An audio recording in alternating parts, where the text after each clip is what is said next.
Juillet 1986. Chronologie des événements mondiaux. 3 juillet. Chili. La capitale est paralysée par un mouvement de grève générale. Liban. Grève générale contre la catastrophe socio-économique qui déferle sur le pays. 5 juillet. Iran-Irak. Les forces iraniennes ont repris la ville de Méhéran, occupée depuis le 17 mai par l'armée irakienne. 6 juillet. France. Des incendies ont ravagé 4500 hectares de pins, chênes verts et broussailles dans les départements du Var, des Bouches-du-Rhône et de l'Aude. 7 juillet. URSS. Visite du président François Mitterrand à Moscou. Le chef du parti soviétique se prononce pour une limitation des armements. Jordanie. Le gouvernement décide de fermer, avec effet immédiat, 25 bureaux de l'organisation palestinienne à Amman et d'expulser Abu Djihad. 8 juillet. Grande-Bretagne. Les cours du pétrole brut tombent au-dessous de 10 $ par baril. 9 juillet. France. Les locaux de la brigade de répression du banditisme de Paris sont détruits par un attentat. 11 juillet. Philippines. Le typhon Peggy a ravagé l'île de Luzon et fait une centaine de morts. 13 juillet. Inde. Après de graves affrontements entre hindous et musulmans dans l'état du Gujarat, l'armée est mise en état d'alerte. 16 juillet. URSS. Les cosmonautes Leonid Kizim et Vladimir Soloviev reviennent sur Terre après 125 jours entre les stations Mir et Salyut 6. 17 juillet. USA. La sécheresse qui sévit depuis plusieurs semaines dans le sud-est du pays a provoqué la mort de 27 personnes. 24 juillet. France. Les incendies dans le Midi reprennent. Des milliers de vacanciers sont évacués. 28 juillet. URSS. Dans un discours prononcé à Vladivostok, Mikhail Gorbatchev annonce la réduction des troupes en Afghanistan d'environ 6 000 soldats sur 120 000 et le retrait d'une grande partie des troupes soviétiques en Mongolie. 30 juillet. Suisse. Les pourparlers visant à régler le conflit afghan sont repris à Genève. URSS. Dans un discours à Khabarovsk, Mikhail Gorbatchev se prononce pour une réorganisation ou restructuration de la vie soviétique dans tous les domaines. Norvège-Suède. Victimes de la catastrophe de Tchernobyl, 18 000 rennes radioactifs doivent être abattus en Laponie.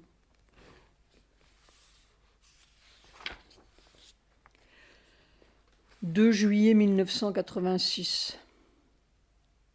On dirait que le système nerveux a décidé d'adopter une nouvelle attitude. Il faudrait plutôt dire une nouvelle gymnastique vis-à-vis de cette puissance. Il est encore trop tôt pour en parler. Mais ce qui me frappe, c'est que le système nerveux lui-même a décidé, et je n'y suis pour rien. Subitement, il cherche une autre façon de se comporter. Note de bas de page, c'était ce matin. Il cherche en italique. Nous verrons. Mais il est plein de vieilles blessures, alors c'est difficile. Depuis près de 3 ans, il se blesse. C'est un peu comme de chercher une position confortable dans la foudre ou dans un volcan. Après-midi. Il cherche à être onduleux, comme une vague dans la vague, comme une algue dans la vague. Et quelle vague! Cela tient de l'acrobatie. Je crois que j'ai touché un secret pratique. Le système nerveux, c'est le gardien de l'espèce, le gardien de la mort, le gardien des limites individuelles. On pourrait dire le gardien de tous les malheurs de l'espèce. Soir. PS. Je me méfie parce que on croit avoir trouvé un secret et le lendemain ça ne marche plus. Ce sont des secrets successifs.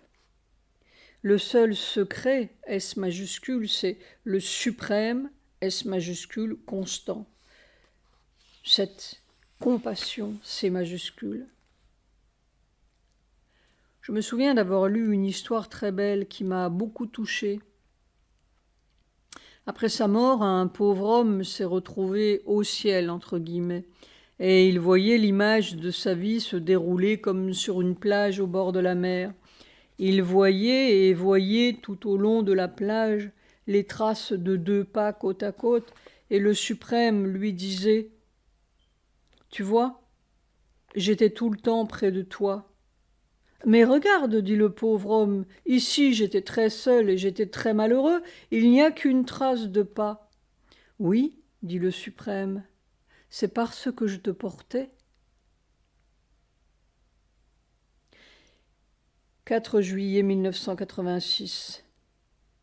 Qu'est-ce que je peux faire? Comment puis-je continuer comme cela? C'est une telle douleur. Où est la solution, l'issue, quoi faire? Quelquefois je me dis, bon, il faut bien descendre là, que la grâce puisse entrer là. Mais on ne sait rien, rien, rien. Ce n'est pas pour le plaisir qu'il me garde là. Il doit y avoir des lois d'ensemble. Là, ce noir N majuscule de douleur. 5 juillet 1986. Ce qui importe, c'est d'être cette aspiration en dépit de tout. Je vis constamment avec toutes sortes de peines comme s'il fallait invoquer l'espoir E majuscule pour chacune de ces peines. C'est comme un dialogue des morts constant, comme s'il fallait racheter la peine là et là et là. Mon frère a un rôle posthume que je ne lui soupçonnais pas. Et combien de frères inconnus? On porte tout un monde, il n'y a pas de doute. 9 juillet 1986. Ses épaules sont tellement meurtries que je ne sais plus que faire. C'est ce perpétuel, il n'y a rien à faire. Que faire? Un mur. Et je ne sais rien ici. Je ne peux rien. Toc, toc, toc. Toc, toc, toc. Après-midi. Tout est au point de casser, la colonne vertébrale surtout. Quelquefois, on dirait que la tête va être arrachée du tronc sous cette poussée de lave bleu foncé forcenée. Il y a un peu d'or dans le bleu. C'est un peu épouvantable. Il n'y a pas de peur, mais comment supporter ça, continuer comme cela? Tout le corps est dans une espèce de convulsion bleue, comme de la terre qui tremble, ou se déchire plutôt. C'est dingue, dirait Carmen. C'est au-delà de la foi. C'est peut-être de l'amour. On est porté, autrement ce serait fini. PS. Il y a les invertébrés et les vertébrés. Il ne manque plus que les dévertébrés. 10 juillet 1986. Je crois que j'ai compris la nature de l'obstruction physique. Dans mes démêlés avec cette colonne vertébrale, j'avais tendance à oublier qu'elle se termine par une certaine boîte crânienne, avec un petit bulbe par-dessus le marché. Après-midi. Tad et Cam. Soir. Vision de Sujata. Cette nuit du 9 au 10, Sujata a vu ceci. Elle se trouvait à l'ashram en train de descendre les escaliers de chez Pavitra. Elle a levé les yeux et a vu soudain qu'il n'y avait plus de samadhi, plus de marbre, rien, seulement de la terre retournée comme à la pelle ou labourée, de la terre noire. Elle était tellement étonnée qu'elle s'est souvenue de ce qu'elle a vu. Il y avait une ou deux personnes qui essayaient de niveler cette terre retournée. Peut-être voulait-il cacher cela? C'est moi qui commente. Moi, ça te prenne. Et cela étonnait Sujata aussi. 11 juillet 1986. Je ne sais pas si l'on peut être victorieux là-dedans, mais on peut essayer de ne pas en mourir de chagrin. Au bout de 40, 50, 60 ans, je dirais, encore cette horreur. Mais c'est sans fin, sans pitié. C'est comme du noir dans le noir, N majuscule. Soir, je n'en peux plus. Que faire? Que faire?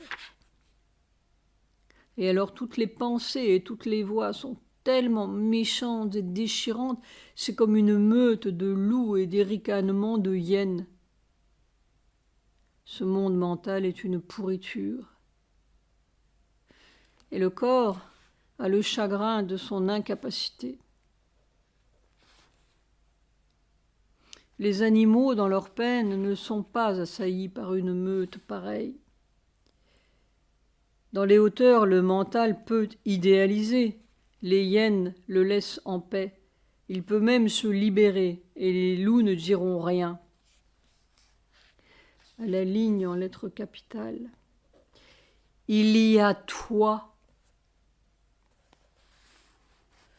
13 juillet 1986. Il n'y a pas de maladie, entre guillemets.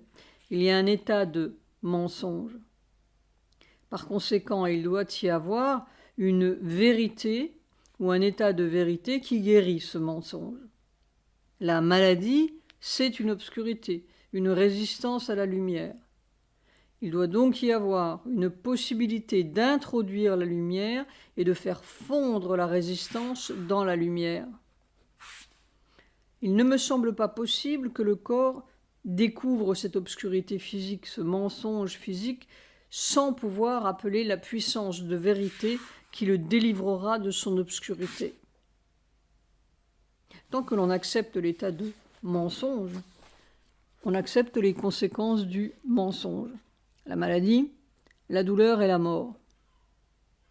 Mais quand on veut nettoyer ce mensonge, purifier cette obscurité, il ne me semble pas possible de ne pas trouver le moyen, M majuscule, qui purifie et nettoie et guérit. Guérit, c'est-à-dire rétablit l'état de vérité à la place de l'état de mensonge. L'état divin, c'est la joie et la lumière et l'harmonie, pas la douleur, ni l'obscurité, ni le désordre. L'ouvrier demandait où est le moyen de communication. La mort, c'est le mensonge final. Je veux la vérité finale. PS. J'ai dû arrêter mes concentrations depuis 2 jours parce que les névralgies dans l'épaule et le dos finissaient par s'amalgamer en une barre solide depuis le cou jusqu'au milieu du thorax, produisant une douleur déchirante, surtout quand la puissance fonçait là-dedans comme un bulldozer. Je cherche le moyen. Nuit du 13-14 juillet 1986. Vision de Sujata et de Satprem. Sujata m'a rencontré cette nuit, et je lui disais, m'a-t-elle dit, on ne se rend pas compte à quel point la vie est polluée ici. Et j'ajoutais, dit-elle, heureusement que l'on est un peu habitué, autrement on mourrait. Cette même nuit, j'ai eu un long cauchemar, je criais, j'étais dans cette même nuit totale, au milieu d'un vent de forces violentes et furieuses, une furie aveugle. 17 juillet 1986. Je ne sais pas où est la porte. Je ne sais pas où est la clé. Et je frappe dans la nuit. Le corps se déchire de plus en plus. Et au fond du corps, ce toi indubitable et merveilleux. Soit, ce n'est pas la puissance qui fait mal, point d'exclamation entre parenthèses, c'est la résistance et l'obscurité physique qui font mal, qui ont mal. Est-ce qu'il faut donner du repos à l'obscurité, point d'exclamation entre parenthèses, ou continuer en dépit de tout? Le mental peut se donner toutes les réponses possibles, mais il ne sait rien. Oui, entre guillemets, je ne sais rien ici. Le corps a soif de ça. Sa soif, c'est la seule réponse. 20 juillet 1986. Je n'arrive pas à en sortir. On ne me dit rien, ni d'arrêter, ni de continuer. Que faire? Que faire? Ce n'est pas la douleur qui me peine, c'est le désespoir de ne pas savoir quoi faire. Même si je tombe, il y a toi. À quoi ça sert de tomber? Il faut vaincre. 22 juillet 1986. Cela paraît extrêmement dangereux, mais je crois que je comprends les derniers pas. 24 juillet 1986. Ce rien à faire, c'est comme la mort. Mon dos ne peut plus recevoir cette puissance, il est tout démoli. Je ne peux plus guère marcher, car je ne sais plus comment porter mon bras au bout de mon épaule. Ni assis, ni debout, ni allongé, sauf en chien de fusil sur le côté gauche. Le côté droit n'est guère possible à cause de cette sciatique. Même le repos ne repose pas. Alors on est tout désolé. C'est un grand point d'interrogation. Est-ce qu'il faut forcer le barrage nerveux au risque de tout faire sauter, ou est-ce qu'il faut rester là à regarder le mur? Je n'ai pas de réponse à cette question. Ce n'est pas que j'ai peur de tout faire sauter, non. Mais alors je perds mon outil. Mais si de toute façon l'outil ne sert plus à rien, et je n'ai pas de réponse non plus à cette question. Soir, plutôt que de rester là à regarder le mur, il vaut mieux faire, le mur M majuscule, il vaut mieux faire comme mère, aller jusqu'au point impossible, et puis quand ce sera tout à fait impossible, on partira, et puis voilà, au moins on aura essayé. On dit cela, et puis, quand la douleur devient excessive, on ne sait plus quoi faire, ni continuer, ni arrêter. C'est une situation idiote. Évidemment, il y a quelque chose qui grince et se chagrine et se désole, et cela n'aide pas. Les petits Karl en profitent. Note de bas de page, ce que j'appelle les petits Karl, parce que ça correspond à quelque chose de concret pour moi. Sri Aurobindo l'appelait probablement « a weird pygmy world », un sinistre monde pygméen. Il faudrait avoir ce wide brow of peace, ce vaste front de paix dont parle Sri Aurobindo. C'est presque une nécessité mécanique. Qu'est-ce que la douleur? Une ultime supercherie? Il faut savoir mettre en doute le plus évident. 22 juillet 1986, une extrême fragilité. Le moindre faux mouvement démolirait tout. Comme si une puissance, P majuscule, formidable, on pourrait dire une toute-puissance, essayait de s'infiltrer à travers des millions et des milliards de mailles, sans rien casser, irrésistiblement et en même temps avec une précaution infinie. Comme quelqu'un, entre guillemets, qui connaît son propre corps. On pourrait dire que ça chasse tous les recoins de mort. Et il y en a, on est plein de morts. Il ne faut pas se tromper de sens et prendre la vie nouvelle pour une invasion de morts. Un premier amphibien ne dirait pas mieux. 26 juillet 1986. Et les yeux de ma douce. 27 juillet 1986. Cette masse en italique et M majuscule de puissance bleu foncé est en train de percer un trou à travers la matière cérébrale par poussées successives. Cet après-midi pendant 1h25. C'est probablement le nœud du problème, entre guillemets. 30 juillet 1986. Un nouveau point de la colonne vertébrale s'est abîmé. Tu es tellement réel, plus réel que tout cela. Ce que tu voudras sera, en dépit de tous les détours, les résistances et les retards. Et qui sait, il n'y a peut-être pas de retard. C'est vraiment la porte sans clé. Article de The Hindu, 29 juillet. Les USA se préparent pour la 4e guerre mondiale. Washington, 28 juillet. L'administration Reagan est en train de mettre sur pied un programme de 40 milliards de dollars pour faire la 4e guerre mondiale, même si la 3e vire à la guerre nucléaire. Bien qu'on prévoie que l'utilisation de 100 têtes nucléaires par les Russes entraînerait la mort de 71 millions d'Américains, le plan de 40 milliards est conçu pour mener une guerre ultérieure à une échelle massive, déclare le Washington Post.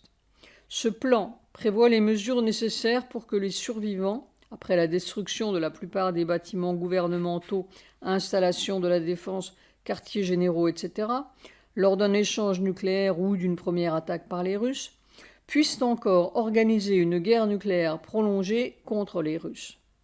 Les plans prévoient l'installation de 150 à 200 tours de radio dans tout le pays pour un coût de 800 millions de dollars.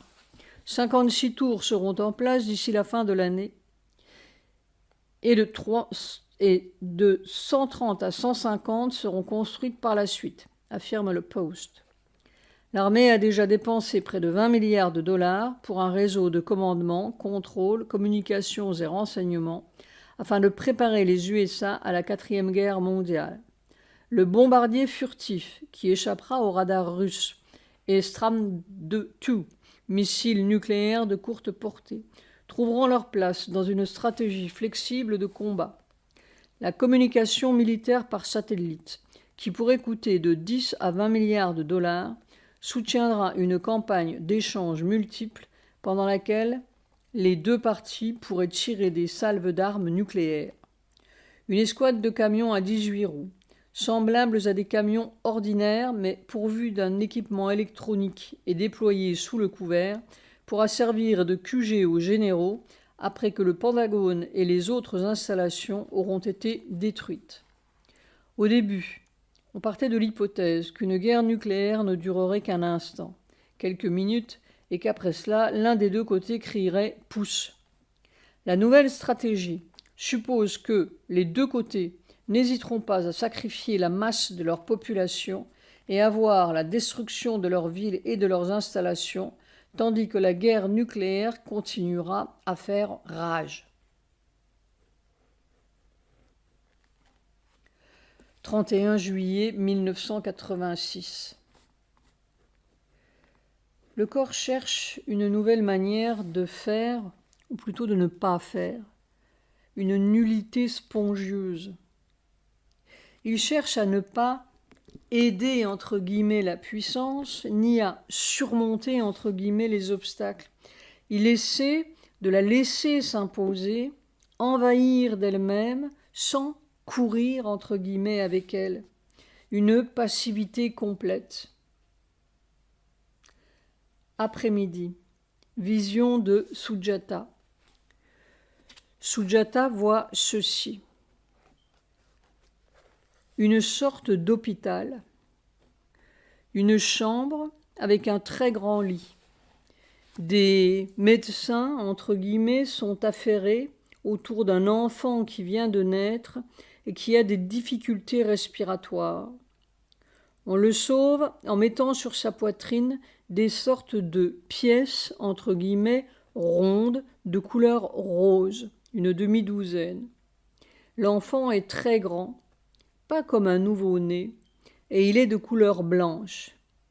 Puis Sujata a une longue conversation, entre guillemets, avec le nouveau-né, et il s'exprime avec force, probablement dans la langue de la conscience. La mère est immobile, comme en transe.